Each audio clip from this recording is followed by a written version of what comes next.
Et bonjour à tous. Salut. Benjamin, t'as passé de bonnes vacances? Oui, très bonnes vacances. Bon, je me suis un peu laissé enfermer par les salles de cinéma, Eh oui, moi aussi.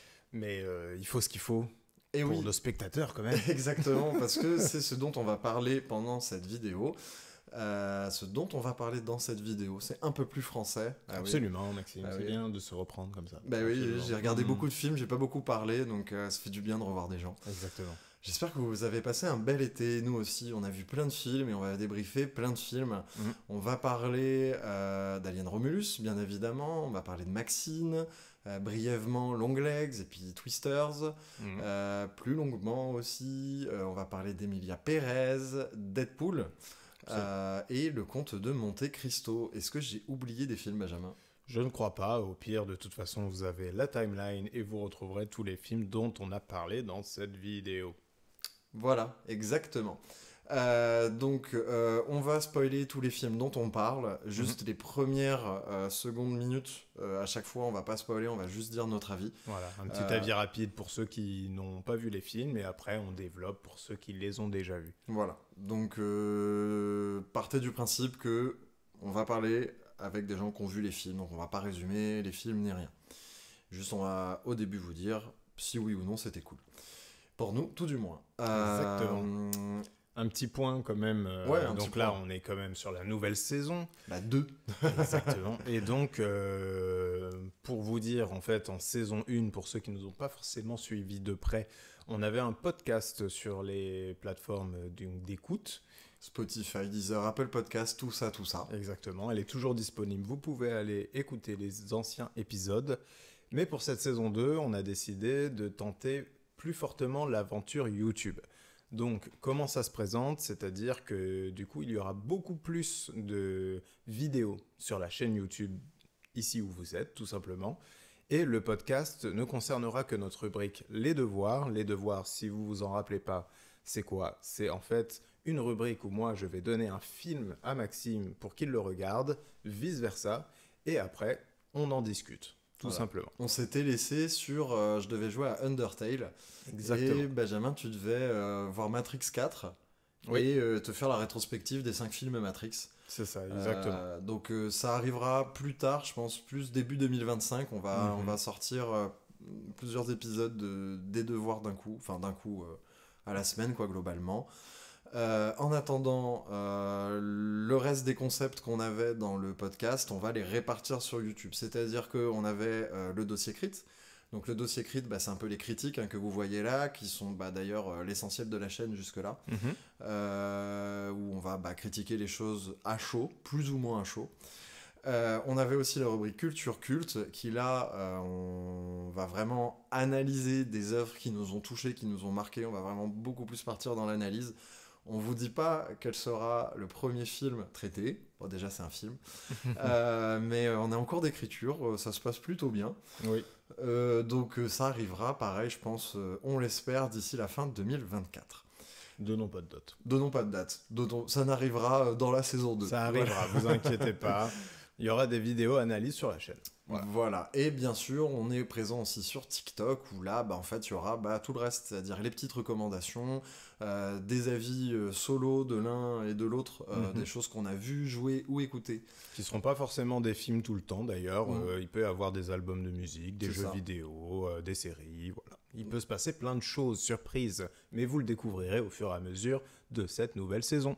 Voilà, en tout cas, si vous étiez déjà là avant, je suis ravi de vous revoir. Si vous venez d'arriver sur Crit My Cult, bienvenue.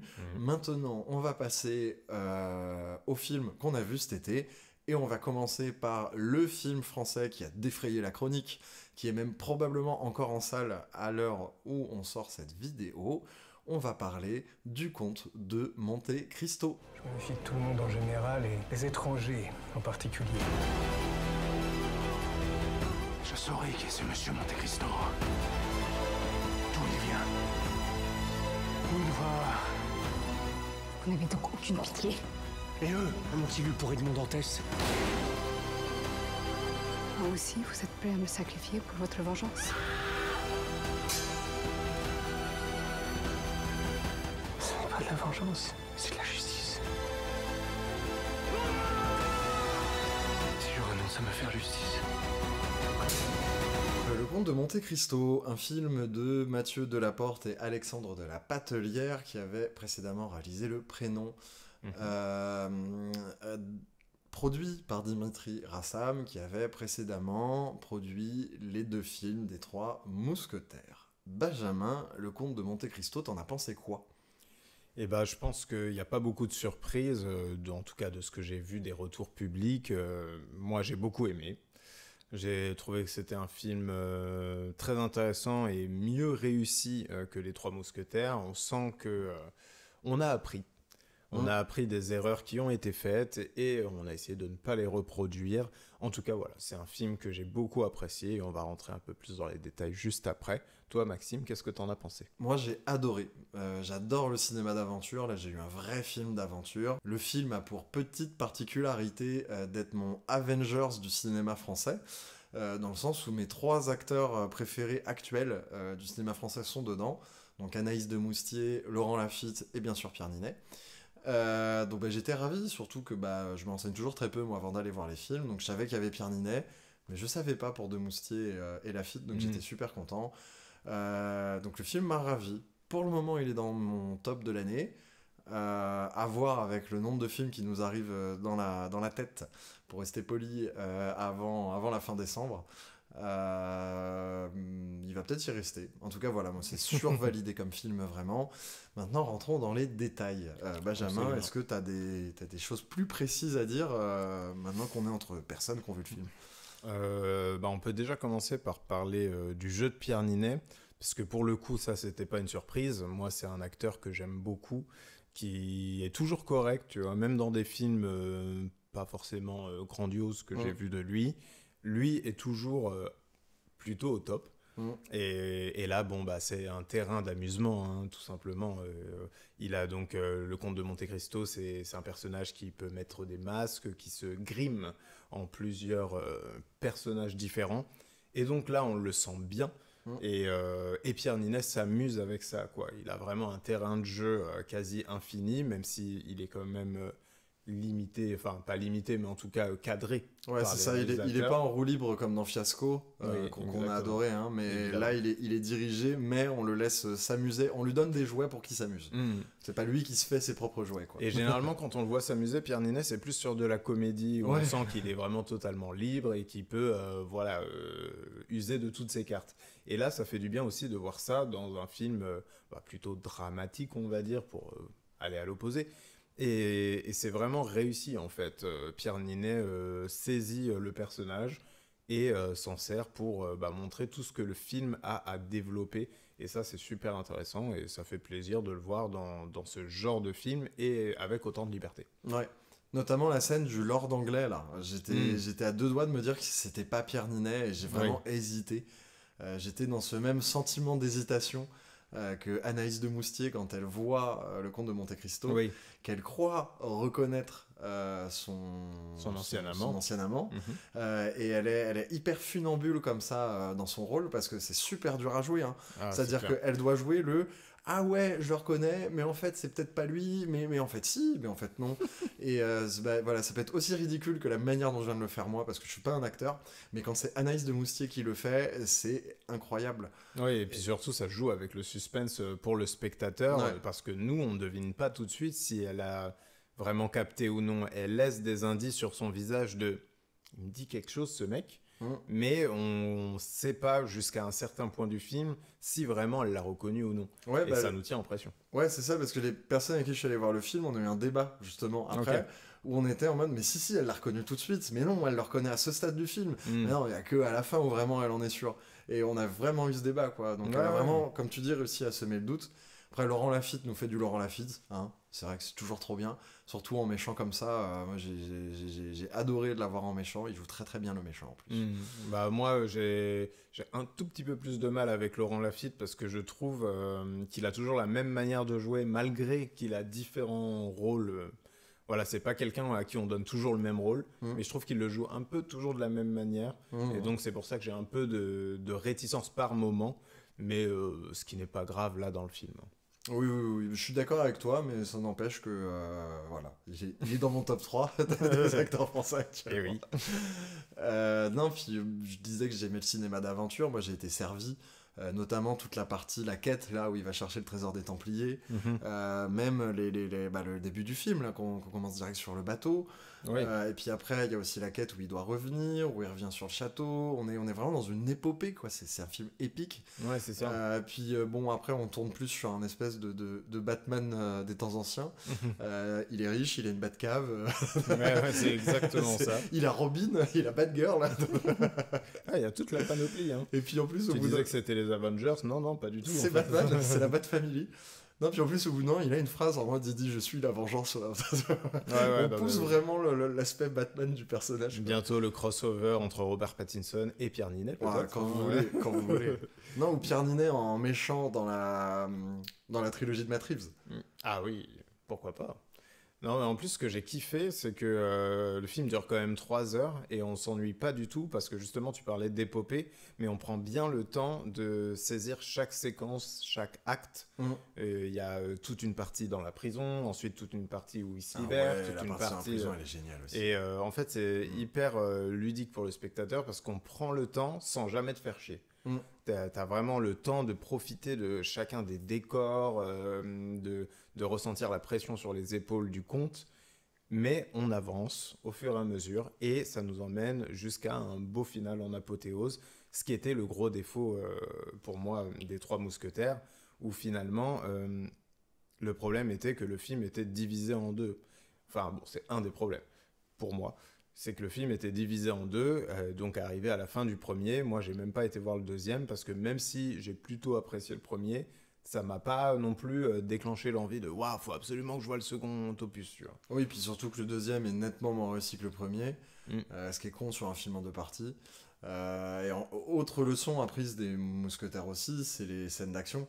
Où elles étaient Trois Mousquetaires, on avait des plans c'était des plans séquences, c'était chorégraphié, mais la caméra elle s'adaptait un peu à ce qui se passait, quoi. C'était pris sur le vif, quoi. Sauf que ça marchait pas comme ils voulaient le faire, ça ressemblait plus ça faisait même un peu arriéré, quoi. Moi ça m'a fait penser à la grande mode de la shaky cam post Jason Bourne au début des années 2000 là, aux US, où toutes les scènes d'action étaient d'un coup devenues complètement illisibles de partout. Oui. Y a The Raid qui est revenu remettre un peu de l'ordre dans les idées, en mode mais c'est bien quand c'est bien chorégraphié, non? Ouais. Alors que là, on retrouve, vu qu'on est dans quelque chose d'épique, on est vraiment dans des scènes d'action où on prend le temps de voir la chorégraphie, les mouvements, du coup on comprend ce qui se passe à l'écran, ça aide vraiment à rentrer dedans. Et je pense aussi c'est l'avantage finalement d'avoir pris 2 réals qui viennent du théâtre, c'est que du coup, tu parlais du format de 3 heures, c'est vrai qu'au théâtre, tu peux beaucoup plus te permettre des pièces qui durent 3 heures pour bien prendre le temps de mettre chaque étape. Et puis en plus de ça, vu que au théâtre, t'as qu'une scène, t'es souvent sur un point de vue global. Pour adapter en code cinématographique, on est sur un plan large constant. Du coup, ils ont ce recul nécessaire toujours pour filmer l'action, pour qu'on en profite. Mais aussi, vu qu'ils viennent du théâtre, ça leur permet aussi de savoir exactement quoi faire sur les scènes d'enjeux de dialogue. Parce que c'est systématiquement des quiproquos, en fait, dans le film, vu que Monte Cristo se grime et fait croire que, plus il n'est pas le seul à avoir des choses à cacher. Donc le fait qu'ils viennent du théâtre aide vraiment à accentuer ce côté jeu de personnages, jeu de dupes, quiproquo, qui va faire croire à qui ment à qui et comment il ment. Je pense qu'avec des gens qui viennent du cinéma, on n'aurait peut-être pas eu aussi bien, en fait, ces aspects-là d'aussi bien accentués, et on les a grâce à eux. Donc voilà, Monte Cristo, c'est très très validé, et maintenant on va passer à un autre film important de l'été, là ce coup-ci du côté américain, un film qui était très attendu. On va passer à Deadpool. Scott me suppliait de porter ce costume. Tornade aussi, fauve. C'était hors de question qu'on pense que j'étais là de mon plein gré. C'est trop tard. Ça fait seulement 9 personnes. Tout mon monde à moi, il tient dans cette photo. Et je sais pas comment les sauver seul. Mais toi, tu sais comment les sauver.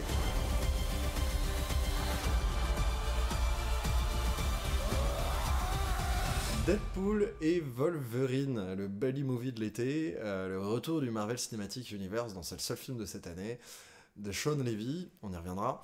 Benjamin, t'en as pensé quoi de Deadpool et Wolverine ? Et dès que je suis sorti de la salle, j'avais une phrase tout de suite qui m'est venue en tête, qui est tout simplement que Marvel m'intéresse plus quand il a rien à me raconter et qu'il essaye pas, surtout. Ouais, qu'il assume. Oui, voilà, exactement. En fait, c'est un peu comme les autres films de Marvel, sauf que là, on te dit clairement que le film ne va rien te raconter et il ne te raconte rien. Donc, en fait, le contrat est passé. Si tu acceptes, c'est OK.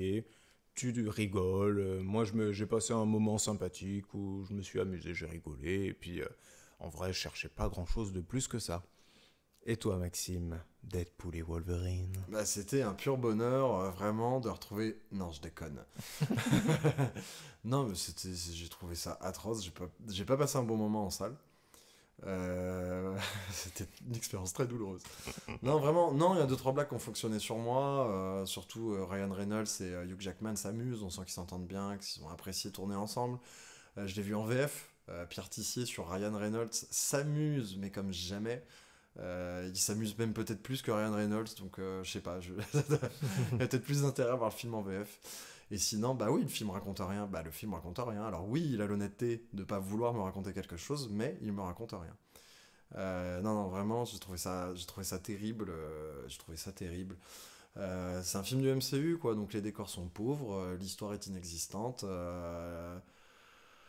On se moque encore un peu de nous sur plein de trucs, et puis j'avais dit que j'allais y revenir, revenons-y, hein. Sean Levy, qu'est-ce que tu veux qu'on ponde un bon film quand on laisse un type comme Sean Levy ? Sean Levy, c'est un bon yes man, il avait fait Free Guy, il avait fait Real Steel, il avait tourné déjà avec les deux, hein, finalement, parce que Real Steel c'était avec Hugh Jackman. C'était pas bien. C'était pas bien. C'est toujours aussi pauvre, en plus, je trouvais que le premier Deadpool, j'ai pas vu le 2, avait la force de proposer quelque chose avec parce que la Fox à l'époque d'X-Men tentait plus de trucs en termes de réalisation, puis se permettait d'être plus trash que là. On est chez Marvel, hein, donc on tente rien en termes de réalisation. Si à l'intro sur les NSYNC qui est rigolote, on sent que le monteur il s'est bien amusé, mais il s'est amusé avec ce qu'il avait, quoi. Et voilà, je me suis embêté fort. Vas-y, sinon je vais en rajouter, on va avoir tous les Marvel Zoos sur le dos. Ah, écoute. Non, moi, j'ai trouvé ça assez amusant dans les caméos, vu que le film se base surtout là-dessus, hein, notamment Super. celui de la Torche Humaine. Ouais, ça c'était stylé. J'ai trouvé très drôle. On s'attend à voir Captain America quand on voit la tronche de Chris Evans, ouais, voilà. Et finalement, non, c'est le personnage qui jouait donc dans les 4 Fantastiques au début des années 2000, donc la Torche Humaine. Johnny Storm. Exactement. Et donc ça m'a eu, ça a été plutôt amusant. Puis revoir un peu tous les anciens, Wesley Snipes en Blade, Elektra jouée par Jennifer Garner. X-23 qui revient. Oui, X-23, c'est vrai que c'est une de celles qui est un minimum, tout petit minimum développée avec une scène du coup avec Hugh Jackman, hein, évidemment. Si vous avez vu Logan, vous savez que c'est pas forcément bien terminé. Donc voilà, quoi, je trouvais ça plutôt amusant sur ces points-là, et comme je dis, je n'avais vraiment pas d'attente autour de ce film. Donc moi, rien que le fait que ce soit meilleur que quasiment tous les films depuis Endgame, alors que j'aime pas Endgame non plus d'ailleurs, j'ai fait, je prends, allez, content de l'avoir vu. Ouais, puis ça, tu sens Marvel, tu sens l'aveu d'échec de Marvel, hein. Puis pour revenir à ce qui s'est passé cet été avec l'annonce de Downey Jr. en Victor Doom, la Docteur Fatalis, c'est vraiment vraiment l'aveu d'échec. En plus de ça, on sent qu'avec leur délire de multivers, le TVA est hyper important, mais du coup le TVA il a été intégré dans Loki. Ce qui était une idée de merde, fallait faire un film Loki en plus, tout le monde aurait été le voir. On aurait été tous bien contents. Mais ouais, en plus, leur formule en plus de prendre des petits réalisateurs de comédie ou de trucs comme ça aurait marché. Là, t'aurais pris un réalisateur de comédie, tu aurais laissé cabotiner Tom Hiddleston là, pendant 1h30, t'aurais intégré tout le délire du multivers et du TVA.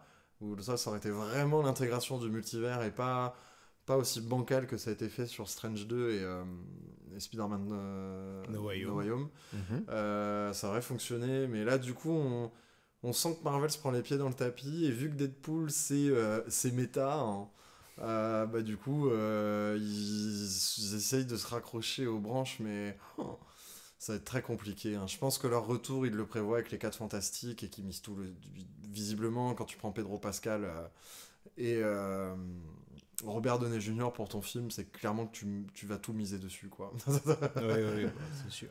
Et je sais plus qui joue sous Storm, mais j'adore cette actrice, Vanessa Kirby. Oui, Vanessa Kirby, ouais. Voilà. Donc quand tu pars sur ce genre de casting, c'est que vraiment t'es chaud. Complètement. Voilà, c'est pas le retour du MCU pour moi. Pour moi, c'est voilà, le MCU est mort, mais c'est Deadpool qui danse avec son cadavre, quoi. Voilà, exactement. C'est une belle image, et je pense que c'est globalement ce que représente le film, hein. Exactement. On verra pour la suite. Et ouais. Maintenant, Benjamin, tu voulais nous parler brièvement d'un film que tu as vu de ton côté, qui s'appelle Long Legs. Et je vis monter de la mer une bête avec 7 têtes et 10 cornes. Et sur ses cornes 10 diadèmes. Et sur chaque tête un nom blasphématoire. Qu'est-ce que vous me cachez? Il tuera. Et tuera encore. Je sais que tu n'as pas peur de te retrouver dans l'obscurité. Parce que les ténèbres, c'est toi. Oui, donc du coup, Long Legs, c'est un film sur une nouvelle agente du FBI qui a un peu une super intuition. Voilà, elle a une intuition surdéveloppée. Et du coup, on la met directement en enquête sur un tueur en série qui s'appelle Long Legs et qui a la particularité de ne pas tuer ses victimes. Donc c'est un peu particulier. Original pour un tueur en série. Exactement. Donc en fait, le truc, c'est qu'on sait qu'il tue ces gens-là, mais c'est jamais lui qui fait le geste. Donc tout le mystère est un peu autour de ça. La particularité avec ce film, c'est qu'il a eu une promotion hyper dynamique et hyper intéressante, avec des trailers hyper chelous. C'était assez particulier. Je vous invite vraiment à aller revoir tous les trailers, les images promo et tout. Ça donne extrêmement envie. Et du coup, il est passé d'un film qui aurait dû sortir dans l'indifférence totale du grand public à il y a des petits curieux que ça intéresse. Et du coup, bon, moi, je faisais partie des petits curieux, mais déjà avant même la promo, parce que je suis à même de ce genre de film. Et du coup, j'ai été assez déçu, parce que le film est plutôt chiant, finalement. On s'ennuie beaucoup, parce que le film est long, même s'il a de belles images, une belle photographie, on s'ennuie. Et la particularité de ça, en fait, c'est que malgré qu'on s'ennuie, il y a quand même des scènes très, très marquantes, notamment l'introduction, qui est pour moi une des meilleures scènes horrifiques de ces 5 dernières années facilement, et également une autre scène qui est la première scène dans la maison de cette fameuse agente du FBI, et qui est vraiment très très intéressante au niveau de la tension, au niveau de la peur en fait, tout simplement, qui est très réussie. Mais voilà, malheureusement, sur le reste du film, on a un Nicolas Cage qui est un peu sous-exploité. Ah, Nicolas Cage ? Ouais. Okay. Ouais. C'est lui qui joue Long Legs. Ah ouais, ok, d'accord. Exactement. Et le mystère était un peu aussi autour de la tête qu'il aura dans le film. Parce sa coupe de cheveux, du coup.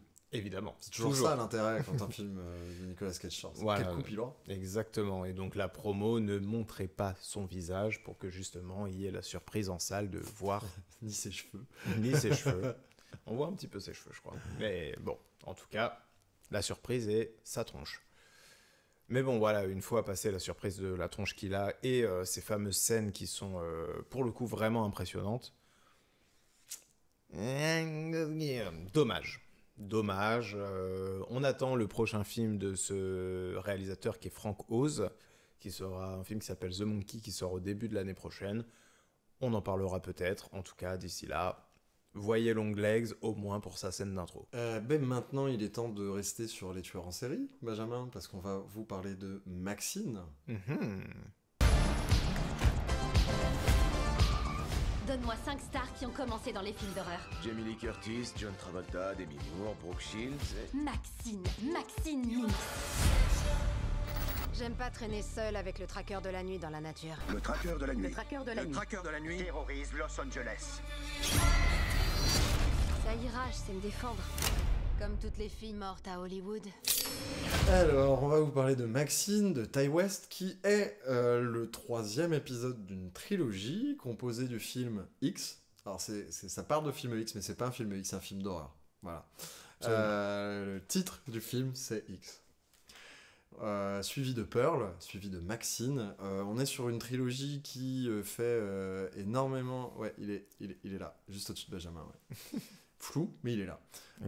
On est sur une trilogie qui fait beaucoup... C'est une trilogie qui est basée sur la référence. Voilà, il y a 2 thématiques, c'est la référence cinématographique et la recherche de célébrité. La recherche de célébrité, merci beaucoup. À tout prix. Donc le premier film, on rendait hommage et on était sur des références du cinéma d'horreur américain des années 70. Le deuxième, on était sur toute la grande période Technicolor et particulièrement le Magicien d'Oz. Et le troisième, on est à la fois... en fait, on est dans les films tournés à Los Angeles, sur Los Angeles. Donc ça prend à la fois les films de série B, un peu crasseux sur les tueurs en série et tout, concernant Los Angeles, mais aussi les thrillers psychologiques qu'on appellerait de série A, du Nouvel Hollywood, comme Martin Scorsese, Brian De Palma ou Francis Ford Coppola. Benjamin, t'en as pensé quoi de ce joli pot pourri de cinéma ? Moi j'ai beaucoup aimé, comme les 2 épisodes précédents. D'ailleurs, je dirais juste que ce 3e épisode est celui sûrement que j'aime le moins. Mais ça n'empêche que j'ai beaucoup apprécié le film. En fait, c'est une très bonne trilogie. Donc en vrai, si on a aimé les 2 premiers généralement, même s'il peut y avoir une déception, mais j'en parlerai plus tard, on reste sur un truc qui est vraiment efficace et dans ce qu'on a aimé des 2 premiers finalement. Et toi, Maxime ? Ouais, puis juste avant de dire, je rebondis, c'est toi d'ailleurs qui me l'as dit, il y a beaucoup de gens qui n'ont pas aimé le film parce que c'était trop référencé. Mais les gars, c'est le but de la trilogie, c'est le but du film, vous attendiez à quoi d'autre ? C'est vraiment il y a des critiques, parfois je les comprends pas parce que je me dis vraiment, oui, c'est comme si tu me disais, Transformers, il y a des robots géants quoi. Oui. Non mais après c'est une critique que je peux entendre si vous n'avez pas aimé les 2 premiers. Donc là, oui, je comprends que là, encore une fois, ça vous fait chier qu'il y ait autant de références. Par contre, si vous avez aimé les 2 premiers, c'est vrai que c'est dommage de dire que c'est trop référencé. Ouais, mais bon, j'ai envie de dire, c'est le 3e, c'est bon. La bataille est perdue, les mecs. Ah oui, ça c'est sûr. Voilà. Non, mais moi, contrairement à toi, c'est mon préféré de la trilogie. J'ai vraiment adoré. J'étais peut-être plus sensible aux références. J'ai vraiment tout adoré. En plus, il travaille sa notion de référence de manière très poussée. Attention, vous avez notre avis là, on va rentrer un peu plus dans le film. Notamment cette merveilleuse scène de course-poursuite qui arrive en milieu de film, où c'est vous savez, la scène de course-poursuite dans les studios hollywoodiens, où on va de décor en cinéma. Franchement, j'ai pris un pied incroyable. En plus, on termine carrément dans la maison de Psychose. Du coup la référence méta devient encore plus méta que méta là. J'ai l'impression que dans le film il a vraiment en fait actuellement moi le cinéma américain qui fait des films auto-référencés me saoule. On y reviendra avec un autre film de l'été, vous voyez sûrement lequel, mais du coup tu vois, on a toujours des films qui font des références à eux-mêmes et à des trucs, tu vois, par exemple Deadpool. On fait des références à Marvel et à la Fox. Donc je suis dans mon cocon confortable de Marvel et de Fox et du coup je comprends toutes les références. Je préfère largement un cinéma référencé de cette manière-là, où il y a des fois je vois des refs, je me dis ah c'est une ref et cette ref je l'ai pas, ah cette ref-là je l'ai, ou parfois même 5-10 minutes après me dire mais attends c'est une ref à ça, et même être surpris de me dire ah d'accord, ça va même chercher des trucs par-ci et par-là quoi. Tu vois, je préfère largement ce jeu ludique avec le spectateur qui implique beaucoup plus le spectateur que d'aller simplement dire Deadpool, tu connais, tu te souviens avec les Member Berries là, de South Park. Donc voilà, je préfère ça. J'ai beaucoup ri en plus devant le film parce qu'il est plus drôle que les autres. Oui, bah c'est un point auquel on peut parler, et je pense que c'est un peu ce qui a joué aussi dans le côté déceptif de certaines personnes, c'est que le film est beaucoup plus dans le grotesque cette fois-ci. Il y a quelque chose limite de l'ordre de la parodie plutôt que du pastiche comme les deux premiers. Et du coup, forcément, ça amène beaucoup de rire, parce que bon, c'est quand même un film à punchline, comme beaucoup de séries B de cette époque-là, quoi, en fait. Et donc, du coup, il y a vraiment voilà, des phrases qui sont vraiment des trucs dits comme ça, genre limite c'est avec un petit regard à la caméra et un petit clin d'œil en mode tu l'as kiffé celle-là, hein, elle est rigolote. Et c'est vraiment un truc qui est propre aux séries B, qui est toujours un peu ridicule, mais quand on apprécie ces films-là, quelque chose qu'on aime beaucoup, moi par exemple j'adore ça, et je trouve ça vraiment cool qu'il ait intégré ça au film pour pousser le délire encore un peu plus loin. Et je pense que c'est de là aussi qu'émane l'humour du film. Ouais, puis notamment ce final qui est complètement grotesque, mais absolument jouissif, où tout part en apothéose. On rentre dans l'antre du grand méchant. En plus, c'est vraiment le château du méchant, tu vois. Il est au-dessus d'une colline. Faut un funiculaire en plus pour qui un funiculaire pour arriver chez lui, quoi. On a ce funiculaire, donc on arrive vraiment dans l'antre du méchant, avec la révélation sur qui est le fameux tueur de Los Angeles. Bon là. Le twist était évident pour moi, pour toi, un peu. Non, tu t'es laissé duper. En fait, je me suis laissé duper parce que quand j'ai vu que c'était ça, j'étais en mode ah oui, en effet, c'est évident. Mais du coup, je l'avais pas vu venir jusqu'ici parce que j'avais oublié notamment la scène d'intro qui pré-shot plus ou moins ce truc-là. Et du coup, ouais, c'est vrai qu'en plus, on pousse complètement le délire parce que du coup, ça se passe sur une colline dans le château du méchant, comme j'ai dit. Et puis en plus, il veut filmer la scène, donc du coup, il veut faire un film dans le film. Et puis à la fin, ça se bastonne carrément au pied du logo là, Hollywood qui est accroché là sur la colline. Parce que vraiment, le gars là où il habite, le logo Hollywood est au bout de son jardin, quoi. C'est ça, c'est la petite extension pépère, quoi. Très c'est ça, et à la fin ça termine, il y a des hélicos et tout, machin. Puis en plus, le final est parodique, il est vraiment poussif, mais dans le bon sens. Mais du coup, j'ai trouvé que moi, la tension marchait bien sur la fin, quand tu sais pas si elle va le tuer, ce qu'elle va en faire, les décisions qu'elle va prendre. Je trouve qu'on retrouve vraiment la force plus premier degré de X et de Pearl. Pile à ce moment-là, on l'a pas du tout avant dans le final, mais on la retrouve pile au moment où il faut finalement ce premier degré. Ouais, je vois ce que tu veux dire. Après, je trouve que en fait, comme c'est un personnage de femme forte, on a quand même, enfin moi j'avais aucun doute sur le fait qu'elle allait le flinguer directement. Moi il n'y avait pas de suspense à ce niveau-là. Et c'est vrai que là, un petit défaut que moi j'ai trouvé qui le met un peu en dessous du coup des deux autres pour moi, c'est notamment du coup on a cet aspect de thriller psychologique et surtout paranoïaque qui en fait fonctionne mal entre grosses guillemets parce que Maxine est un personnage de femme forte, mais vraiment très forte. Ouais, elle est solide psychologiquement. Exactement. Donc en fait on a du mal à rentrer dans le truc de la paranoïa, parce que tout simplement, en fait, elle est trop badass. Elle est trop badass, évidemment qu'elle va pas se laisser bouffer l'esprit par ces gens-là. Et donc ça, en fait, ça fait que l'aspect paranoïaque du film sert pas à grand-chose, du coup, parce qu'on peut pas vraiment y croire à fond. Et c'est un peu le problème de 2-3 trucs dans le film, où je trouve qu'il y a des intrigues qui sont soit un peu mal exploitée ou pas assez, ou soit il fallait qu'elle soit pas là. Mais là, en fait, le problème, c'est que soit rentre dedans et parle-en, soit vas-y, viens, on oublie, t'en parles pas, de toute façon, tu parles déjà de plein de choses dans le film, pas besoin de s'emmerder avec tout ça. Et donc, c'est pour ces petites choses-là que, pour moi, il est un peu en dessous des deux autres, parce que dans les deux autres, je trouvais que c'était parfaitement orchestré, tous ces points-là. Et là, un petit peu moins.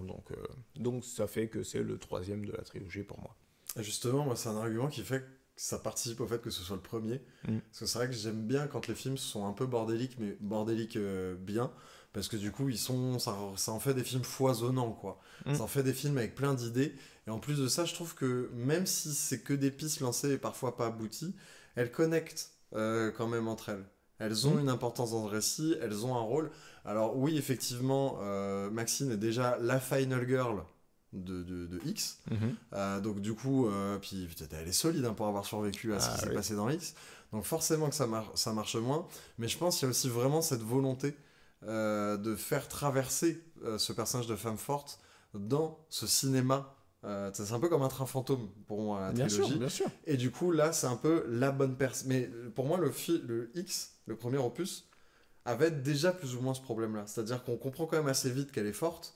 Et du coup, là où normalement une Final Girl de film d'horreur, on la sent en danger jusqu'à ce qu'elle survive, dans le premier X, moi j'avais déjà ce sentiment de ben non, elle est solide, elle y va. Alors effectivement, le slasher peut se permettre d'avoir un personnage plus fort qu'un thriller paranoïaque.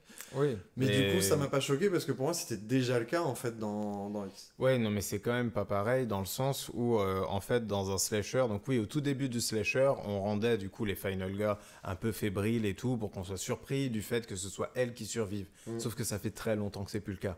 Ça fait très longtemps que en fait, ne serait-ce que Neve Campbell par exemple dans Scream, on se rend compte très vite que elle est maligne la petite et elle va pas se laisser faire bouffer comme ça. Et donc du coup, ça ne dérange pas, je trouve, dans le slasher aujourd'hui, de voir quelqu'un de fort qui va assouvir sa force, parce que le côté jouissif, c'est comment on va se débarrasser de ce tueur. Mais du coup, il applique ça, c'est ça que je veux dire. C'est que du coup, là, il est en train juste d'appliquer ce que finalement Wes Craven et Williamson ont fait dans Scream au thriller paranoïaque. Ça ne marche pas parce que tu peux pas être paranoïaque et très fort. C'est ça le problème. Bah oui, mais c'est dommage. Du coup, tu prends un autre parti pris du thriller paranoïaque. Et c'est pour ça que moi, je trouve que ça fonctionne quand même, en fait. Pour moi, c'est de base, ça peut pas fonctionner. Et qui s'est aventuré là-dedans pour la ref, ce que j'adore. Mais, du coup, ça bloque un peu. Encore une fois, j'adore le film. C'est vraiment un petit défaut, mais c'est présent. On reste quand même dans un slasher, finalement. L'entourage de Maxine se fait... Bien sûr, évidemment. Mais ok. Les références sont différentes, et donc, du coup, voilà. Et je pense que c'est dû au fait que le film n'était pas prévu à la base, et que X fonctionne très bien, parce que c'était le film prévu à la base. Ouais, mais justement, je pense que... Il s'en sort très bien pour un truc fait... par-dessus, deux autres films. Ouais, mais justement, je trouve que Maxine profite de l'énergie créée par les deux films précédents, tu vois. Il a un très bon aboutissement en ce sens. Ah oui, mais je suis d'accord. C'est juste ce point-là précis, ça ne marche pas. Ce qui ne n'empêche pas du tout le reste de bien marcher. Ah, mais surtout que je trouve que tout le reste fonctionne très très bien pour ma part. Enfin bref, on était en débat. Voilà, c'est le seul film sur lequel on a des vrais... encore, on l'a aimé tous les deux, mais... Oui, bien sûr. Moi, j'aime bien aller chercher, justement, quand j'aime un film, j'aime bien aussi savoir là où il y a des défauts. Et là, comme j'ai senti une pointe de déception, il fallait que je mette le doigt dessus. Le doigt est mis. Maintenant, on va rester dans les femmes fortes. On va parler de plusieurs femmes fortes. Cette fois-ci, il n'y en a pas qu'une dans le film dont on va parler. On va parler d'un autre grand film français qui a été récompensé à Cannes cette année, Emilia Pérez. Traiga a mis hijos de regreso conmigo a México. No puedo vivir sin ellos. ¿Y tú conoces a esa Emilia Pérez? Eso sería muy peligroso para ti. Te arrepiento de muchas cosas. Quieres hacer el bien. Esta gente habla, pero ahora no van a pagar, no van a pagar. Por primera vez me amé a mí misma. ¿No piensas, de vez en cuando, en todo lo que hizo Manitas? Esta gente habla, pero ahora... Ya no sé quién es Manitas. Es una condena. Emilia Pérez, un film d'Audiard, avec notamment Zoé Saldana et Selena Gomez pour les plus connus du casting. L'ensemble du casting féminin a reçu la Palme d'Or. Il a reçu aussi meilleure réalisation. Mise en scène. La palme de la mise en scène, je crois. Ok. Ou du jury. À vérifier. À vérifier, mais bon, bref, on va mettre un petit panneau. Tiens. Voilà. Allez, hop. C'est ici. Ouais, je devais faire ça. Bref, par là. Mets ça là. Ok. Bah non, c'est moi qui monte. Ouais, mets ça là. Ok. Du coup, t'en as pensé quoi d'Emilia Pérez ? J'ai beaucoup apprécié Emilia Pérez. Que dire en avis rapide avant de passer au spoiler.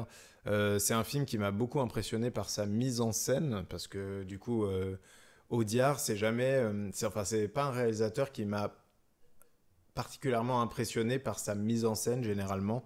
C'est un tout. Et là, c'était beaucoup plus démonstratif. Donc en fait, ce qui m'a vraiment accroché au film en premier temps, c'est la mise en scène du film. Et il y a un autre point que j'ai beaucoup aimé, c'est aussi le traitement de la transidentité. C'est un sujet qui est compliqué à aborder, surtout que là, dans le film, c'est du coup un chef de cartel qui veut transiter et devenir femme, et en plus mettre sa vie précédente de côté. Vraiment, donc abandonner, entre guillemets, sa femme, ses enfants, et vivre une nouvelle vie en tant que femme. Et en fait, le sujet est très bien traité, avec beaucoup de respect, beaucoup d'humanité. Et ça, c'est un truc qui me faisait un peu peur, parce que c'est toujours compliqué d'aborder ces sujets-là. Et là, c'était très bien fait. Donc, c'est un point qui m'a vraiment agréablement surpris. Et il y a des petits trucs qui me gênent un peu, encore une fois, mais j'y reviendrai après. Toi, Maxime, qu'est-ce que tu en as pensé ? Moi, j'avais jamais vu d'Audiard. Je m'étais absolument pas renseigné sur le contenu du film avant. J'ai juste su que ça, au détour d'un podcast, que ça parlait de transidentité. Donc, je savais juste ça, quoi. Je connaissais pas le casting, je connaissais rien du tout. Du coup, surprise, Zoé Saldana, Selena Gomez, tiens non, qu'est-ce que vous faites là ? Le film est en mexicain en plus, tiens, en plus, puis c'est une comédie musicale, waouh ! J'aime beaucoup moi le traitement de la comédie musicale où souvent j'adore la comédie musicale, mais souvent les gens qui aiment pas la comédie musicale me disent oui, je comprends pas pourquoi les gens ils se mettent d'un coup tous à chanter, là c'est ridicule, on comprend pas. Et puis du coup c'est des chansons très très lyriques, très chantées, et j'ai bien aimé le fait qu'ils prennent presque un contre-pied de ces critiques générales autour de la comédie musicale, parce que là on a des chansons qui sont pas tout à fait des chansons non plus. C'est plus les personnages qui pensent de manière chantée, et du coup, vu qu'ils pensent, la scène de comédie musicale se passe dans leur tête, mais prend vie quand même dans leur environnement, mais on est quand même sur ce juste équilibre de c'est leur environnement qui prend vie autour de la comédie musicale, mais ça se passe dans leur tête. Mais ils chantent, mais surtout ils pensent en chantant. Voilà, c'était très compliqué à faire, mais c'est fait. Voilà, comme le jeu de funambule d'Agnès de Moussy dont je parlais tout à l'heure. Là, on est sur un autre jeu de funambule de la part d'Audiard qui le fait très très bien, et son casting mérite amplement sa Palme d'Or, parce que ces 4 femmes qui ont remporté du coup cette Palme d'Or sont vraiment incroyables dans leur rôle. Moi j'étais surtout surpris par Zoé Saldana, qui est très habituée au blockbuster, hein. Elle a joué Gamora dans Les Gardiens de la Galaxie, elle a joué dans Avatar aussi. Et là on découvre une vraie palette de vraies actrices, pas de personnages de blockbuster, quoi. Et ça fait rudement plaisir de voir qu'elle avait toutes ces palettes. Moi je savais pas du tout. Du coup tu parlais de choses qui t'avaient gêné, c'était quoi toi ? Et justement, tu parlais des chansons. Moi j'ai un petit problème avec les chansons, c'est que justement c'est pas forcément le côté parlé, parce que c'est quelque chose que j'ai déjà vu ailleurs. Moi aussi j'adore les comédies musicales. Mais je sais pas, il y a un truc qui me gêne, et du coup je n'aime pas ces chansons. Il y a une chanson que j'ai appréciée, c'est le moment où c'est les mères justement des enfants victimes des cartels et tout. Une fois que l'ONG est créée par Emilia Pérez, il y a toute une chanson autour des mères qui recherchent leurs enfants. Celle-là j'ai beaucoup aimé, parce qu'il y avait l'émotion qui transpirait en fait de cette chanson. Mais vraiment les autres ne m'ont pas touché. Alors malgré que la mise en scène soit vraiment bonne, hein, sur les chorégraphies, les danses, etc. C'est des moments assez grandioses dans le film.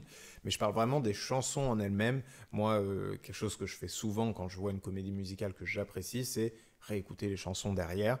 Et là, j'ai aucune envie d'écouter les chansons d'Emilia Pérez. Et le truc, c'est qu'ensuite, je me suis rendu compte que c'était le même compositeur, et je crois la même personne qui écrit les chansons en elles-mêmes, que le film Annette. Et en fait, j'avais eu exactement le même problème sur Annette. J'aimais bien une chanson, et tout le reste, vraiment, me passait au-dessus, et me semblait absolument pas écoutable hors film. Et c'est un truc qui, pour moi, est important. Ça retire pas forcément des choses au film, mais même si, bon... Ça me gêne un peu, parce que ça fait grandement partie du film, et donc c'est des moments que j'apprécie qu'à moitié. Mais moi j'aime bien aussi pouvoir réécouter derrière, et là c'est pas le cas.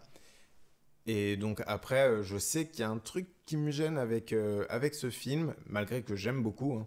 Il y a un truc qui me gêne, mais j'ai pas encore mis le doigt dessus, et il faudra un deuxième visionnage, je pense, pour que je puisse vraiment trouver ce qui m'a un peu embêté avec le film. Ok. Ouais, moi après, moi, c'est compliqué de voir s'il y a des choses qui m'ont embêté parce que la forme était tellement nouvelle que j'ai pas forcément les clés en fait pour vraiment aller analyser et aller comprendre vraiment ce que j'ai vu, quoi. Je me suis vraiment pris une claque, une soft claque, parce que je suis pas ressorti du film en me disant waouh, quelle claque. Je suis ressorti du film en me disant qu'est-ce que je viens de voir. Je sais que j'ai énormément apprécié. Notamment le fait que le film se contente pas de traiter que d'un seul sujet. Oui. C'est-à-dire que oui, on parle de la transidentité, mais du coup on en parle à travers les yeux d'un chef de cartel mexicain. Donc du coup il y a aussi le fait d'être une femme au Mexique.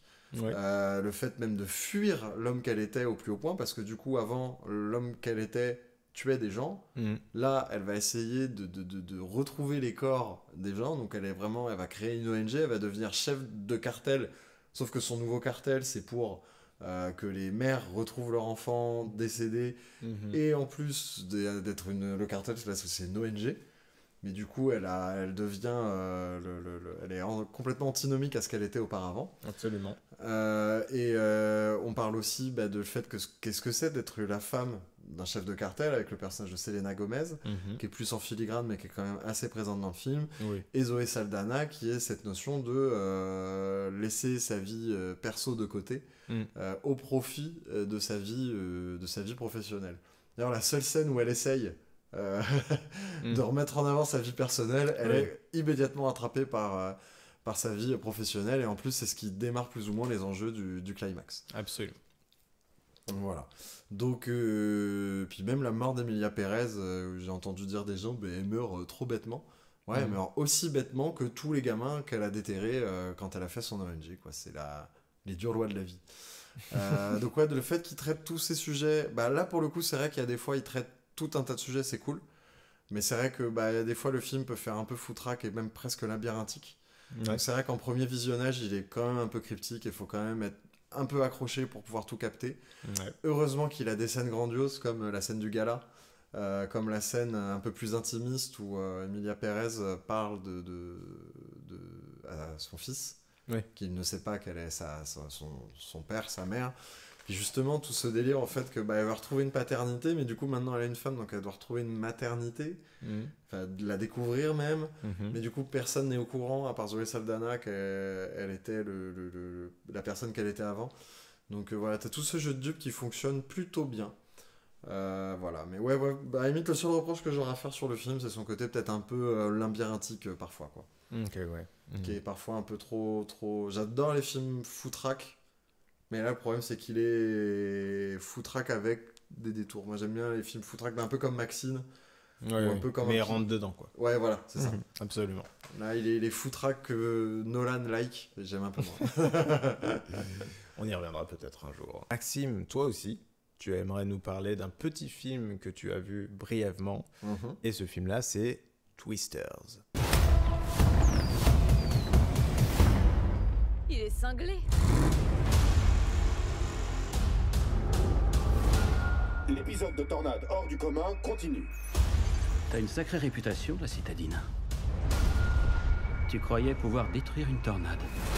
En théorie, mais j'ai jamais eu l'occasion de m'approcher assez près. T'en veux une?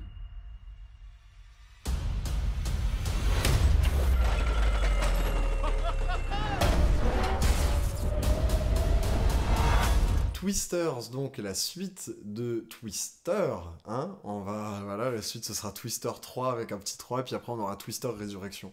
Exactement. Non, ça c'est pour après, calme-toi. Twister Prometheus et... Non, surtout pas. Et Twister versus Predator. Alors lui, c'est celui que j'attends le plus de la saga à venir. Ah oui. Ce sera produit par Asylum. Non, du coup, Twisters, alors j'avais pas vu en fait le premier jeu, j'étais sûr de l'avoir vu. Je me le suis refait, en fait, je l'avais pas vu, je crois que je l'ai vu à ado à 42 fièvres sur Sci-Fi à l'époque. Donc là, je l'ai vu, là, c'est bon, je l'ai vu. Du coup, brièvement, moi, le premier m'a impressionné parce que c'est un film qui a quand même pas mal de défauts, mais qui a la chance d'être réalisé par Yann de Bont. Et en fait, Yann de Bont a une capacité vraiment hallucinante à te rendre le moindre petit élément de film comme une scène d'action dantesque, quoi. Imagine, t'es sur la route, tu vas au boulot, tu passes une vitesse, tu fais un écart de route pour éviter un obstacle, Yann de Bont, il te transforme ça en scène d'action hollywoodienne de 10 minutes, quoi. Et du coup, c'est à force du film, parce qu'en vrai, oui, tu suis des chasseurs de tornades, bon, voilà, quoi. C'est difficile les chasseurs de tornades, globalement, ils vont vers l'action sans vraiment y aller, quoi. Et la mise en scène de Yann de Bont sauve complètement le film que ça aurait pu être, parce que justement, c'est trop bien. C'est trop bien, l'action est trop bien. Après, bon, les personnages, c'est pas ça. Le scénario en lui-même, c'est pas ça. Bref, il y a beaucoup de trucs où c'est pas ça. Et arrive du coup Twisters, hein, plus de 20 ans après, on a cette suite, en plus, qui est dans un paysage hollywoodien où on souffle fort, comme je l'ai dit, hein, sur les références, sur les machins. Enfin, vraiment, du coup, j'y allais un peu à reculons sur ce Twisters. Et en fait, c'est une très bonne suite. C'est une très bonne suite parce que tout ce que faisait mal le premier, là, en fait, il le fait bien. Par contre, tout ce que le premier faisait bien, là, il le fait pas. C'est-à-dire que du coup, les scènes d'action de Twisters sont vraiment pas ouf à côté de celles de Yann de Bont. Par contre, le scénario, il est vraiment solide, il est vraiment bien. Déjà, il a un vrai fond. Ça, je m'y attendais pas du tout. Il y a l'acteur, je sais plus comment il s'appelle, le nouveau Brad Pitt. Je vous mets une photo, là. Il est dans Hitman de Linklater, là, qui est sorti cet été aussi. Qui joue super bien. Et en plus, je croyais vraiment que le film allait s'enfoncer quelque part. Avec le délire de... Il y a les youtubeurs méchants et les vrais chasseurs de tornades plein de fric gentils. Ce qui est une configuration un tout petit peu différente du premier. Et en fait, non, on fait une zone grise où en fait, ce qui compte, c'est les passionnés avant tout. Et du coup, le film prend une direction à laquelle je m'attendais pas du tout. Donc du coup, on a de meilleurs personnages, on a un meilleur scénario. Bon, les effets spéciaux sont numériques, donc c'est kiff-kiff. Mais du coup, sont quand même plus spectaculaires. On a juste des scènes d'action moins réussies. Mais du coup, ça fait quoi ? Ça fait que tout ce qui nous a manqué dans le 1, là, dans le 2. Et le 2 ne cherche même pas à partir sur les plates-bandes du 1. Donc du coup, moi, je les ai vus à la suite. Et du coup, ça fait un super diptyque. Et dans cette grande mode des Legacy Sequels, de ces auto-hommages où on cherche à refaire le premier, même ce qui marchait pas dans le premier, on le refait parce que quand même la nostalgie, c'est vachement bien. Et là, on cherche pas à le faire. Du coup, j'ai kiffé et ça a été la vraie surprise de l'été, quoi. J'allais vraiment en mode ouais, bon, ok. On a une chaîne YouTube, va falloir aller voir ce genre de film. Et j'étais ravi finalement parce que les deux films se regardent bien et se regardent même mieux à deux, quoi. Enfin, à deux, deux films côte à côte, quoi. Donc voilà, c'est validé. J'espère qu'ils feront pas de 3 là, faut laisser la franchise souffler et faire Twister Résurrection et Twister versus Predator dans quelques dizaines d'années encore. Très bien, très bien, très bien. Il nous reste encore 2 films sur lesquels on doit revenir. Il y a des sacrés morceaux. Absolument. Et là maintenant, on va partir directement sur Trap. Je peux vous la confier ? Merci. L'individu que nous recherchons ne cédera pas à la panique. Il a compris qu'il n'y avait pas d'issue. Il va essayer de semer le chaos. Papa, mais qu'est-ce que tu fais ? T'es trop bizarre.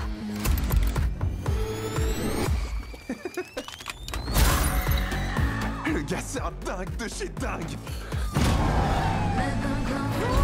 Allez, déployez-vous! Que se passe-t-il? Je crois que vous me cherchez. Désolé les gars, pardon. Désolé. Trap de M. Night Shyamalan.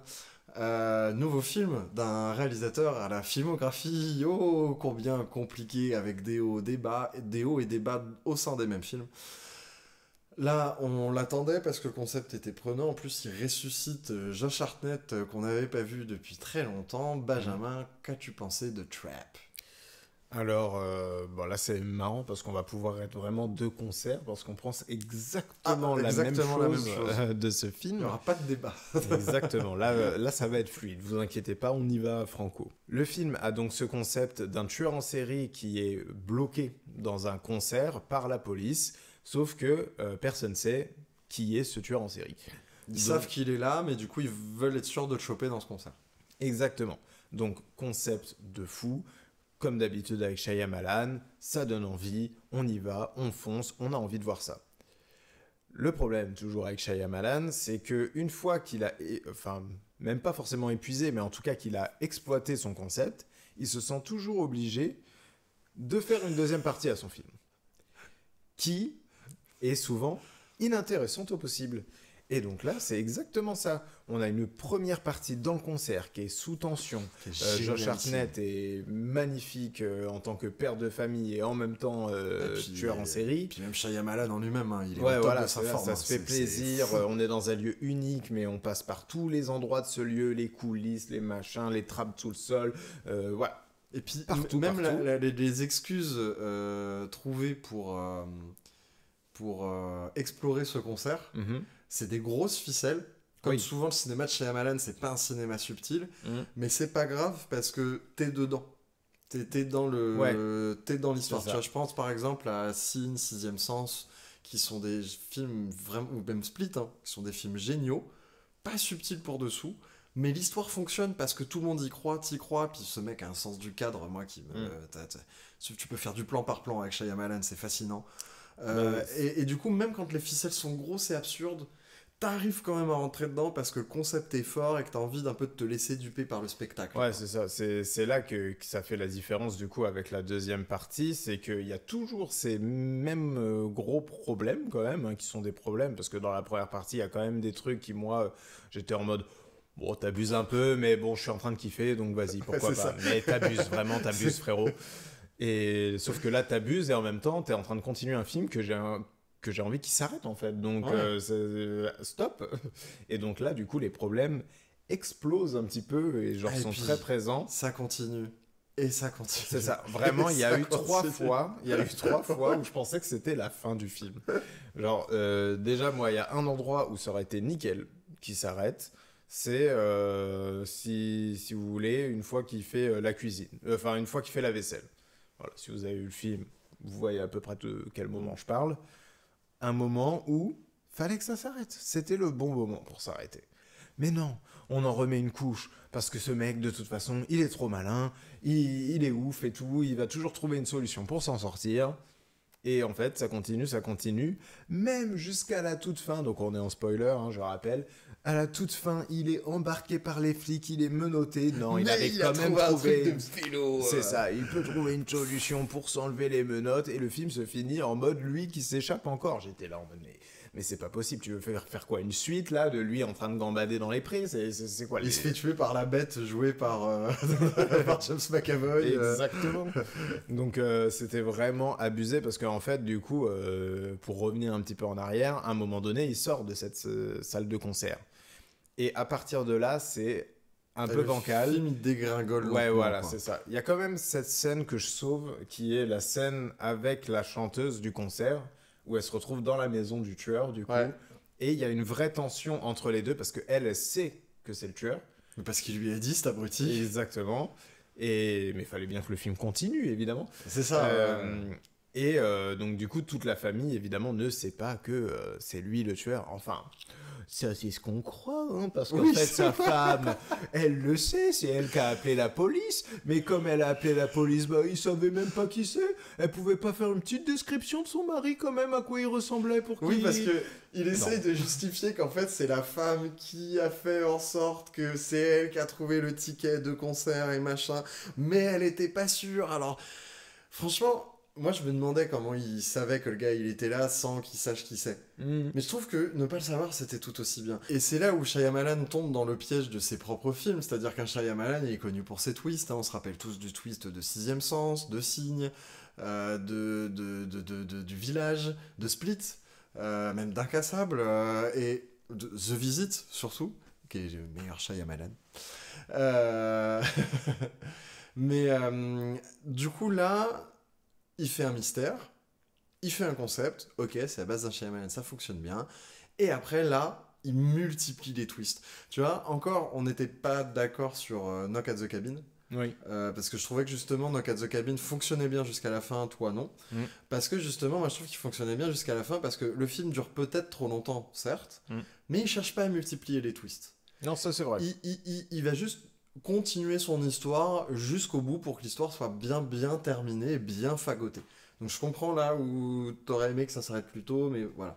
Que là on est dans le même cas que Old, mais en pire. Parce que du coup on cherche à tout expliquer, on cherche à rentrer complètement dans les explications et tout, parce que oui, puis...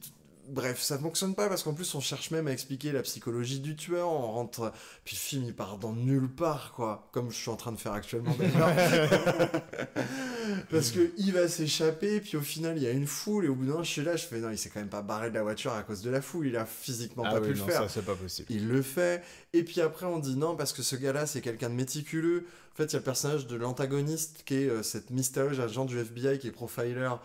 Bah on sait qu'elle le connaît, mais le fait qu'elle reste mystérieuse fonctionne très bien, mais là on force à dire il est comme ci, il est comme ça, il va faire ci, il va faire ça. Putain, j'ai pas besoin de savoir tout ça. M. Night Shyamalan. On va l'appeler Shy.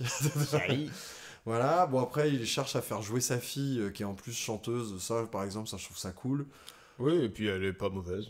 Pas mauvaise du tout, surtout dans la scène de tension dont tu parlais.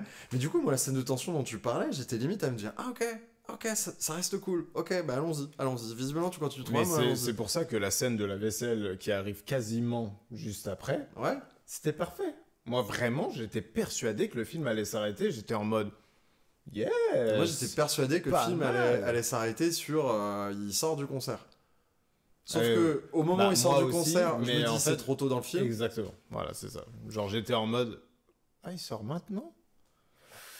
Ouh là là, où est-ce que tu m'emmènes là? Tu sors maintenant vraiment? Mais il doit rester un bon 30 minutes facile là. Ouais, en fait, je pense que le problème de Shyamalan, c'est que il a des bonnes idées de moyen métrage.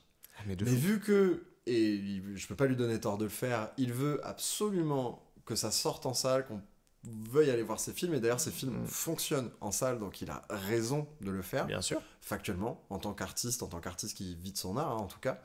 Mais du coup, il fait ce concept et le truc le plus solide sur 40 minutes, voire 1 heure. Mais faut trouver des idées, donc du coup comme dans Old, allez hop on pousse, allez hop et qu'on explique, et allez hop qu'on nique toute notion de mystère et toute théorie qu'on pourrait avoir et tout. C'est ça. Et au bout d'un moment on souffle fort et c'est chiant. Tu vois là ce qui est dommage c'est qu'avec Trap il avait vraiment le moyen de faire un 1h15 efficace. Ouais. Vraiment efficace. Ouais. Et qui fait quand même un 1h40 plus du tout efficace. Ouais, et du coup, et du coup, là où ça aurait pu être une petite pépite du cinéma si on s'était contenté de 1h15, on se retrouve avec un première moitié génial, deuxième moitié pas génial. Du coup, film moyen. Et du coup, film moyen, ouais. Triste. Et je trouve que là où Old, la partie trop longue et explicative, pouvait avoir de l'intérêt, parce que il s'en sort presque bien de le faire. Ah non, moi, pas du tout. Je sais qu'on n'est pas du même avis là-dessus. Moi, je trouve en vrai que ça va. Genre, ça aurait pu être pire, même si j'aime pas trop. Ce qui sauve, entre guillemets, Old, c'est que la partie explicative est très courte. Ça me gâche tout le film. C'est horrible, mais elle est très courte. Voilà. Et oui, alors qu'à contrario, d'un film comme Us, de Peele, c'est ça? Oui. Ouais, tu vois, moi, pour le coup, ça, c'est l'inverse, du coup, parce que moi, je trouve que c'est là que ça fonctionne pas, alors que toi, t'aimes bien, tu vois. Ah oui, Us, meilleur film de Jordan Peele. Justement pour la même raison là où pour le coup c'est un autre réal qui fait du Shyamalan et il le fait moins bien que lui, enfin il le fait comme dans Trap en fait finalement je trouve. Bref voilà, Trap, arrêtez-vous quand il sort du concert en fait, ou à la scène de la vaisselle. Voilà, au choix. Ou quand il s'échappe alors qu'il est entouré d'agents du FBI et qu'il arrive à s'enfermer dans une trappe et à prendre un truc. Vraiment pas. Pas à ce moment-là. Voilà. En tout cas, j'espère qu'on va revoir très vite Josh Hartnett. Ça fait vraiment plaisir de le revoir. Oui, parce que pour dire un truc positif, Josh Hartnett est impeccable et lui de début à la fin. Ah ouais. Ouais. Et en plus, sa gamine aussi d'ailleurs. Ouais. Mais en plus, on sent que Josh Hartnett veut faire son comeback. Genre, il a la hargne de l'acteur qui veut comeback. Il a la dalle et il est parfait. Et comme il doit jouer un père de famille et un tueur en série, je crois à peu près aux deux. Un petit peu trop sympathique pour être tueur en série pour moi, mais je pardonne parce qu'il joue vraiment bien.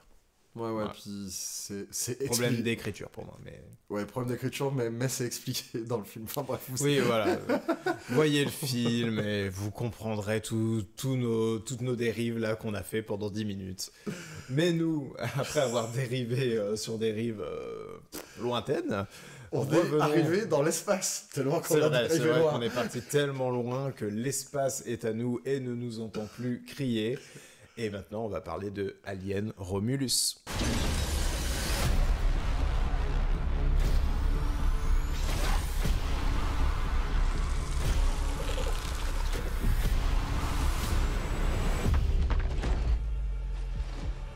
Qu'est-ce que t'as?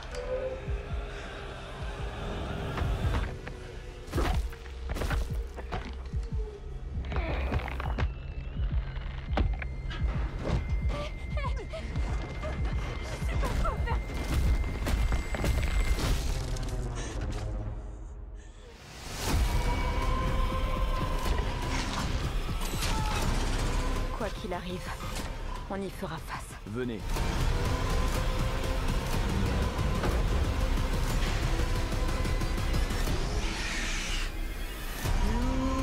Collision prévue dans 5, 4, 3, 2, 1. Alien Romulus de Fede Alvarez. C'est fou à quel point le simple fait de dire qu'un film Alien n'était plus réalisé par Ridley Scott a enchanté tout le monde, et tout le monde s'est dit ah ok c'est bon, Alien est revenu, alors que tout le monde avait été en mode putain Covenant non et tout. Là juste c'est pas Ridley Scott, du coup tout le monde a dit ouais vas-y trop bien. En plus réalisateur du Evil Dead que je n'ai pas vu mais dont j'ai entendu que du bien, tout le monde était chaud, tout le monde était enthousiaste. Carrément. Personne a dit oui alors Alien a été récupéré par Disney, du coup Alien il va chanter.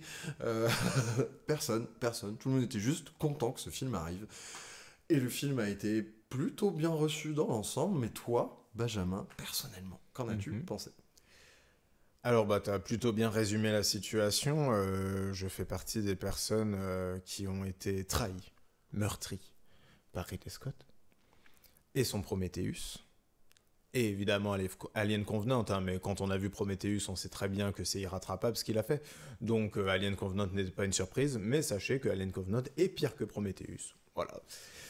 Mais bon, du coup, moi, voir Alien revenir dans les mains d'un autre réalisateur, et en plus, Fede Alvarez, que j'aime beaucoup, en fait, j'étais hypé. Mais tu viens de résumer ça. Donc, ce que je peux dire maintenant, c'est que j'ai beaucoup aimé le film, tout simplement parce qu'il m'a donné ce que j'avais envie de voir, c'est-à-dire un retour d'Alien. Voilà, j'ai eu le retour de l'atmosphère Alien. Dans le texte, quoi. Voilà, c'est ça, exactement.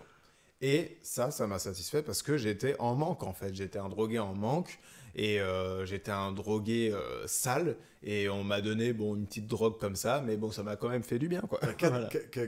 Non, puis en plus, ça faisait 4 fois que Alien au cinéma, c'était pas ouf. On a eu les 2 Alien Predator, qui ont, pour tout le bien qu'on peut en penser, parce qu'il y a du bon et du mauvais dans ces films-là, mais... C'est meilleur que Prometheus et Alien Covenant, en plus, mais du coup, c'est pas au niveau des 4 premiers.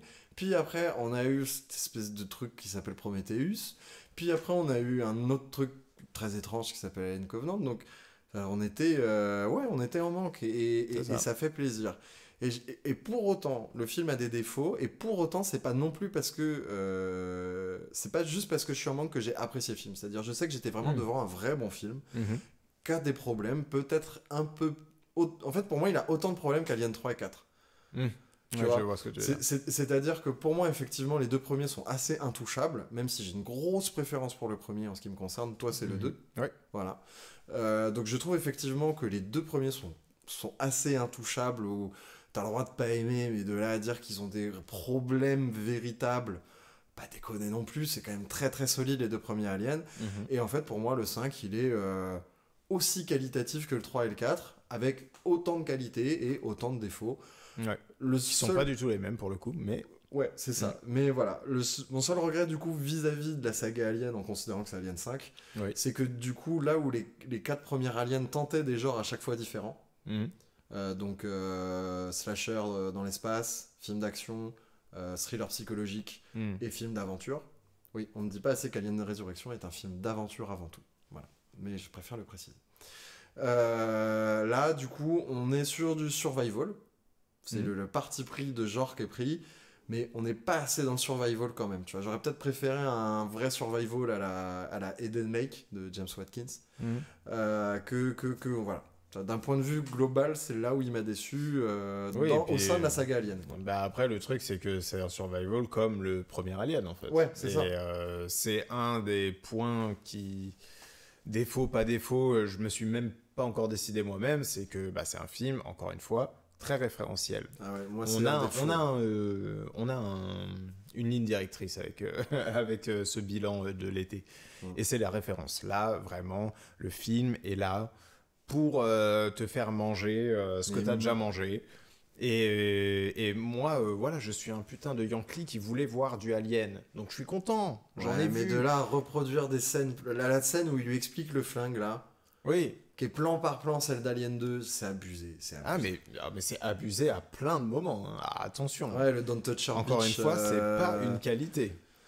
Ça m'a juste fait du bien au moral. Mais c'est pas une qualité. Mais ce serait dommage de s'arrêter que là-dessus parce qu'il y a aussi des trucs qu'il essaye d'amener. Notamment tout le début dans la colonie qui est hyper intéressant. Où moi j'étais content de voir ça en fait parce que on n'a pas vu ça dans la saga Alien et ça fait du bien de voir aussi ces éléments là. Ouais, complètement. Et après il y a plusieurs idées qui amènent le plus gros défaut pour moi, c'est que il y a beaucoup d'idées amenées par Fede Alvarez qui sont totalement sous-exploitées et ça c'est un problème. Notamment la non-gravité qui était un truc où j'étais en mode mais c'est une idée de fou malade, ça va être incroyable. Et bon, c'est une idée. L'imprimante 3D aussi. L'imprimante 3D, bien sûr, je peux nous en parler. Ils ont une imprimante 3D. D'ailleurs, parenthèse, mais j'aime beaucoup le fait que chez les scientifiques, on ait des hologrammes, mais chez les prolos, on ait des écrans cathodiques. J'adore le fait qu'on n'ait pas un futur... linéaire dans la technologie où du coup dans le futur les pauvres ils ont de la technologie au rabais quand même. Oui, de toute façon il était obligé de se rattraper aux cordes de Prometheus et Alien Covenant, donc il était un peu obligé de faire ça franchement BG à lui, tu vois, même si je suis d'avoir voulu vraiment tout raccrocher tous les aliens, même en disant bon c'est pas grave, ceux-là ils sont pas aimés mais ils sont dans la famille quand même, BG à lui de l'avoir fait. Après, moi j'aimerais bien couper les ponts avec Prometheus au bout d'un moment. Ah oui, non, vraiment, bien joué de l'avoir fait, mais vraiment, c'était pas nécessaire. Et d'ailleurs, pour moi, ça gâche le final du film, qui est du coup pas avec un xénomorphe.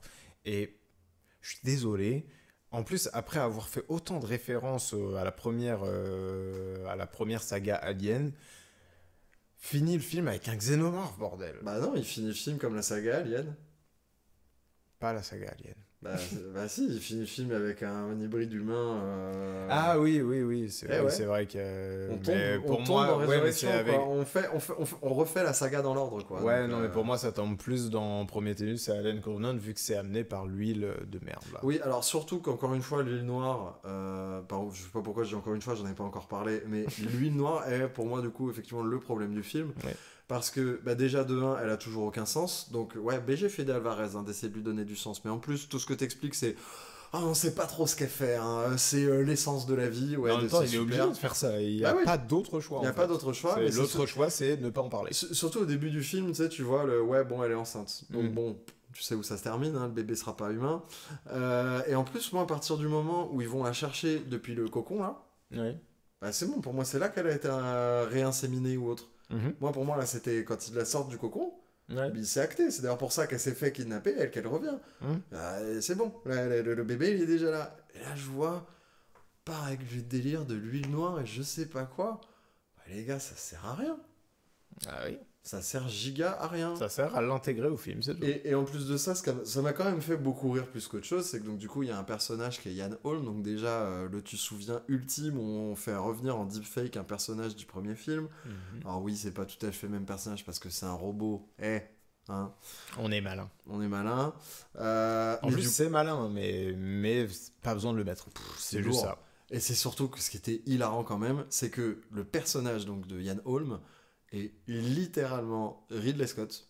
qui fait un commentaire audio du film. C'est-à-dire que tu lances Alien Romulus avec les commentaires audio de Ridley Scott, ou même, tu vois, genre ça se trouve, Ridley Scott a lu le scénario devant Fede Alvarez. Fede Alvarez, il a pris un dictaphone et il en a fait les dialogues, tu vois, parce que Ian Holm est vraiment là pour rajouter tout le discours nihiliste au film. Qui est du coup le propre de Ridley Scott. Hein. Ridley Scott, il est misanthrope, il est nihiliste au possible. Ah, humain caca. Ça, le discours de Prometheus, non? Donc du coup, il vient vraiment apporter tout ce discours misanthrope, et puis en plus, il vient vraiment raccrocher les wagons avec premier degré Prometheus, vu que le titre du film est prononcé par Ian Holm, où vraiment, c'est Ridley Scott qui se branle à faire... Oui, tu comprends, l'huile noire, c'est le feu donné par Prométhée et tout. J'étais mort dans la salle, franchement, j'étais mort de rire. En plus, je l'ai vu en VO, donc du coup, il a vraiment fait Prometheus, comme ça. Bref. Voilà. Donc, en fait, encore une fois, le problème du film, c'est Prometheus. Ben oui, c'est ça, évidemment. On en reviendra toujours. Hein. On y reviendra toujours. Mais voilà, les qualités du film, c'est qu'en attendant, sa manière quand même de retracer les films, quand il les retrace pas de manière premier degré, ça fonctionne bien. Moi, en fait, pour parler de la référence au 4, qui est de l'alien mi-humain, mi-truc, en fait, je suis d'accord avec toi, mais en fait, pour moi, ça nous fait cet effet-là parce qu'on n'a pas assez profité de l'alien tout le reste du film. On nous a trop privé de l'alien avant, et du coup on a, à ce moment-là du film, on aurait envie de plus d'aliens, en tout cas moi c'est mon avis, on aurait envie de plus d'aliens, mais on nous en prive pour une autre créature. Mais pour le coup, du coup, quand l'autre créature arrive, moi aussi je me suis dit putain, on a un alien, faisons des trucs avec un alien. Mais pour moi, si ça avait été fait beaucoup plus avant, on n'aurait pas eu ce problème là. Mais là où j'aime bien quand même, c'est que c'est avec cette scène-là que Fede Alvarez pousse le malaise et l'horreur à son paroxysme, avec cette scène de la tétée, qui est la scène la plus horrifique du film. Et du coup, oui, on pousse le curseur de l'horreur à fond, et en plus, on pousse la thématique du film complètement à fond. Surtout, la thématique du film, finalement, c'est de raccrocher Alien et tous les discours qu'ils ont pu avoir sur les 6 films précédents. Donc du coup, moi, ça m'a pas gêné. Juste, on aurait dû plus profiter de l'Alien avant. Ce qui aurait pu être fait avec une scène en 0G beaucoup plus jouissive et beaucoup plus longue, avec une imprimante 3D qui imprime du facehugger à l'appel. Voilà. Tu vois ce que je veux dire, c'est que pour moi, il faut prendre le problème à l'envers. Mais je pense que c'est quand même un peu différent pour moi, parce que, en fait, à partir du moment où j'ai compris que le gars faisait référence sur référence sur référence, en fait, limite, je m'étais dit, c'est bien, on va finir comme Alien 1, duel entre la Final Girl et le xénomorphe, et on retourne à ça, tu vois, à l'essence de Alien, tu vois. Non, parce qu'on avait déjà traité l'essence d'Alien, c'était déjà la première partie du film, on était déjà passé au 3 à ce moment-là, où on se le dit, quoi. Oui, non, mais moi, quand je vois le film, je me dis pas qu'il va traiter les films dans l'ordre, je m'en fiche, tu vois, il peut faire une référence au 3, revenir au 1, tu vois, c'est pas le problème. Non, parce que vraiment, on est sur le 1, puis on passe au 2, puis on passe au 3. Et du coup, moi, quand j'ai compris clairement qu'on passait clairement au 2 avec une scission nette, genre là, on fait des références au 2, j'ai compris qu'on ne reviendrait pas au 1, qu'on allait vers le fait que la femme enceinte allait accoucher d'un hybride et qu'on allait terminer sur Résurrection. J'ai pas du tout eu cette vision-là au moment où je regardais le film. Donc du coup, non, je trouve ça quand même, dans tous les cas, moralement déceptif de pas finir avec l'alien, en fait. De pas finir avec le xénomorphe, c'est la créature. En fait, moi, j'ai un problème, tout simplement. Le gros problème que j'ai avec Prometheus, hormis plein d'autres choses, c'est que, en fait, on nous enlève cette créature qui est pour moi la meilleure créature de l'histoire du cinéma. Complètement. Pourquoi ? Vous avez une super créature qui a du sens, qui a plein de choses à dire, plein de discours, justement, sur la sexualité, etc., bref, vous avez un vivier infini, mais non, il faut aller inventer, je sais pas quoi, les ingénieurs. Ouais, les ingénieurs, les machins et tout. Vas-y, c'est bon. Lâche-moi le cul. Juste, mets-moi des xénomorphes et fais pas chier, c'est tout. Donc, je comprends ce que tu veux dire, mais je pense que j'aurais eu exactement la même frustration, même si on avait eu plein de xénomorphes bien exploités avant, tu vois. Parce que je voulais cette apothéose-là, c'est climax, je veux que le climax soit avec un xénomorphe. Ouais, je comprends. Après, voilà, en attendant, j'ai passé un super bon moment. Oui. Notamment la scène de tension avec les facehuggers dans l'eau. Ouais. Où là, on cite pas Alien, on crée quelque chose de nouveau. C'est là où Romulus a son identité. Le fait aussi qu'on ait que des jeunes rajoute une fragilité à l'équipe de personnages qui est vraiment bienvenue. Ouais, et qui ont des objectifs un peu différents d'habitude. Là, c'est juste on veut s'échapper, aller ailleurs. Tu vois, il y a un peu un truc différent. À chaque fois, c'était un équipage, un vrai équipage. Tu vois. Là, c'est une bande de potes faite briquet de broc pour s'échapper. Exactement. Et puis, il y a la scène aussi où on est sur les anneaux de la planète qui est magnifique. Le décollage du vaisseau où il voit la planète. Enfin, c'est vrai que la direction artistique du film est sublime et on a un vrai space opéra à proprement parler. Quoi. Ouais. On a aussi des personnages plus ou moins réussis. Notamment le fait qu'on tourne beaucoup en rond avec ces pseudo-replays là au bout d'un moment. Mais la pseudo-replay fonctionne bien, elle est réussie, donc pourquoi pas. Ouais, carrément. Et le personnage de son frère est très intéressant. Ouais, il est...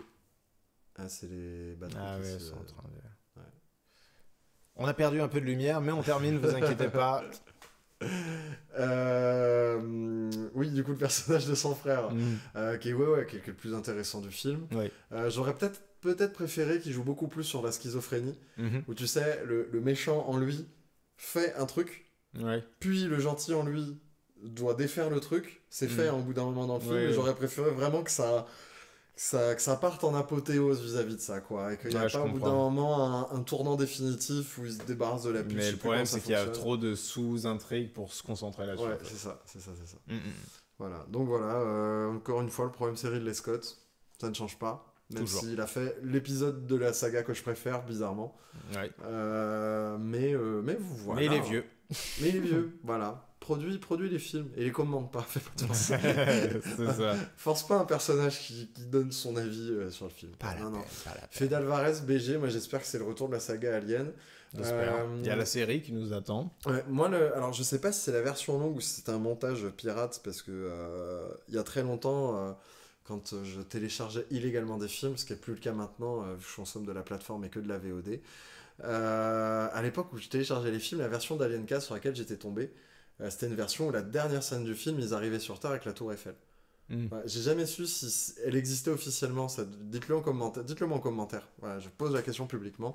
Est-ce qu'il y avait une vraie version officielle du film où la scène où ils arrivent sur Terre, c'est pas une scène coupée et où elle est vraiment montée dans le film? J'en sais rien. J'en ai aucune idée. Mais c'est pas celle que j'ai vue. Donc... Ben voilà, d'où le débat. Donc du coup, moi, la dernière scène, pour moi, la saga Alien se terminait là-dessus. Et du coup, depuis, moi, j'ai vraiment un film fantasme, voilà, où c'est la suite du 5. Ellen Ripley, elle est beaucoup plus la Alien Ripley hybride est beaucoup plus vieille. Du coup, il a pu se passer des centaines d'années, vu que je sais pas, voilà. Donc voilà. Et on est dans un Paris post-apo avec des aliens de partout. Il y a une série qui arrive qui s'appelle Alien Earth. Il y a eu les premières images que j'ai pas regardées parce que j'aime pas me renseigner avant d'aller voir une œuvre que j'aime. Est-ce que la série Alien Earth va être ça? J'en sais rien. Mais sûrement que non. Sûrement que non. Mais du coup, voilà, ça me fait peur qu'on transforme Alien en série quand même. Ouais, c'est compliqué. Ça m'excite beaucoup, mais c'est très compliqué. Ça m'excite surtout le fait d'être sur Terre. Parce que, bon, voilà, je me souviens d'Alien versus Predator 2, c'était pas... C'était pas ouf. Mais voilà, surtout aussi, pour moi, la force vraiment d'un film Alien, de la saga Alien, c'est d'aller prendre un auteur pour qu'il s'approprie la saga. C'est ce qu'on a eu avec Fede Alvarez, qui a réussi à transmettre ses thématiques et l'amour qu'il a pour l'ensemble de la saga Alien. Ça se trouve, il a fait ça parce qu'il kiffe Covenant et Prometheus, je suis en train d'y penser. Pas certain, mais pourquoi pas.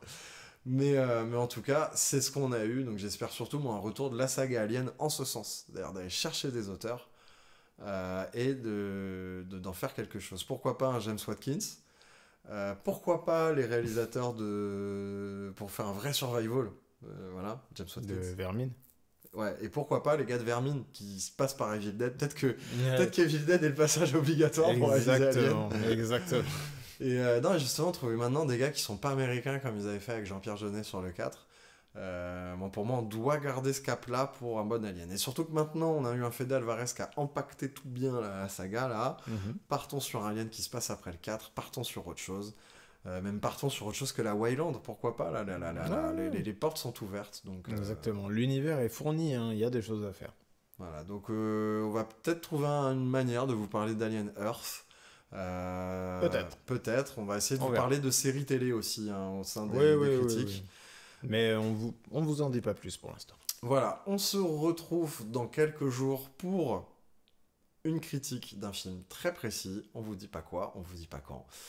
Mais on arrive, parce que nous, en tout cas, ce truc-là, on le tourne juste après. C'est ça, exactement. Donc ça arrivera, quoi qu'il arrive. Hein. Alors, surtout, n'oubliez pas de mettre un j'aime, de commenter, vous abonner à la chaîne, ça y est, c'est notre retour. Vous aussi, soyez de retour, venez avec nous. On a les réseaux sociaux aussi, donc on a Thread, on a Instagram...